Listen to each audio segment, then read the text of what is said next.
तो सबसे पहले आपके लिए कुछ सूचना है कि कई दिनों से आपको हमारे क्लास की पीडीएफ नहीं मिल पा रही थी, ना ही कोई प्रैक्टिस सीट मिल पा रही थी। तो उसके लिए हमने टेलीग्राम चैनल खोला है, आज ही खोला है, इसको ज्वाइन कर लें। स्टडी वाली नाम से है और ये लिंक डिस्क्रिप्शन में दे दी गई होगी। तो इस पर हम क्लास की पीडीएफ, टेस्ट और प्रैक्टिस सीट वगैरह अपलोड कर दिया करेंगे और कोई डाउट वगैरह है उसको भी वहीं पर सॉल्व कर देंगे। तो सभी लोग ज्वाइन कर लें, स्टडी वाली नाम से है टेलीग्राम चैनल। तो बढ़ते हैं अपने ईडीएम एंड फ्रेजेस की आज की क्लास पर।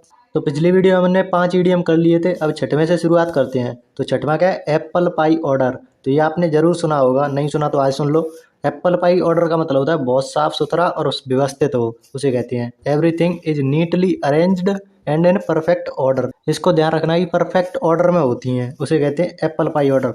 जैसे आपने कोई कमरा देखा होगा, किसी लड़की का कमरा देखा होगा, उसमें सारी चीज़ें व्यवस्थित होती हैं। तो ऐसे यहाँ पर जो चीज़ वहाँ पर होनी चाहिए वहीं पर होती है। तो साफ सुथरा होगा और व्यवस्थित होगा, उसे कहते हैं एप्पल पाई ऑर्डर। जैसे इसका यूज देखते हैं, हर डेस्क बाज in apple pie order with all the files. मतलब जो सभी फाइलें थी वे उस डेस्क पर साफ सुथरे ढंग से और व्यवस्थित रखी हुई हैं। तो ये हो जाएगा एप्पल पाई ऑर्डर।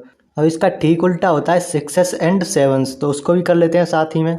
तो सातवां है हमारा सिक्सेस एंड सेवंस। अब ये उल्टा है सीधा। वो लड़की का कमरा था एकदम साफ व्यवस्थित, अब ये लड़के का कमरा है बिल्कुल अव्यवस्थित, डिसऑर्डर में है। कोई चीज़ यहाँ है, कोई चीज़ वहाँ है, या फिर कोई स्टेट ऑफ कन्फ्यूजन हो, इस पर ध्यान रखना। ये तो वैसे इसको भी कर सकते हैं कि अव्यवस्थित है, लेकिन ज़्यादा इसका ठीक मीनिंग होता है स्टेट ऑफ कन्फ्यूजन। कन्फ्यूजन को याद रखना। यूज देखते हैं इसका। His thoughts were at sixes and sevens after the breakup and he found it hard to concentrate on work.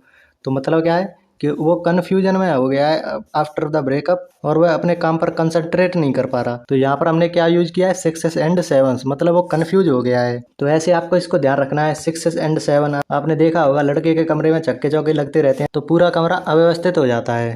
अगला है एट क्लोज क्वार्टर्स। इसका मतलब होता है बहुत करीब से, या फिर कोई चीज एग्जामिन करते हैं, मतलब गहराई से देखते हैं ना, उसे कहते हैं eight close quarters. At a very close range, मतलब बहुत नजदीक से। इसका यूज देखते हैं। The soldiers engaged in combat eight close quarters, मतलब जो लड़ाई झगड़ा हुआ था उसमें जो सोल्जर्स थे वो क्लोजली एंगेज थे, मतलब बहुत ज्यादा एंगेज हो गए थे उस लड़ाई झगड़े में।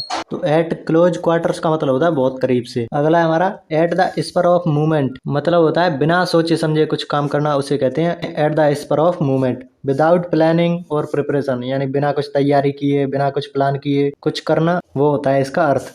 यूज देखते हैं। She decided to go on a trip at the spur of movement, मतलब उसने बिना कुछ सोचे समझे ही ये डिसाइड कर लिया कि वो ट्रिप पर जा रही है। तो ऐसे आपको अंडरलाइन करके दे देगा at the spur of movement, और ये सेंटेंस भी दिया रखा होगा। अब बस इसके 4 ऑप्शन दे देगा, तो आपको सेंटेंस पढ़ के समझ में आना चाहिए कि क्या कह रहा है वो। तो आपने एक बार तो यहाँ पर कर लिया इस वीडियो में, अब आपको पेपर में दिखेगा तो आपको ये सेंटेंस याद आ जाएगा, समझ में आ जाएगा कि क्या कहना चाह रहा है। तो ऐसे आपको क्वेश्चन करना है। अगला है ऑल इन ऑल। ये आपने बोलचाल की भाषा में भी सुना होगा। तो इसका मतलब होता है कुल मिलाकर या समस्त।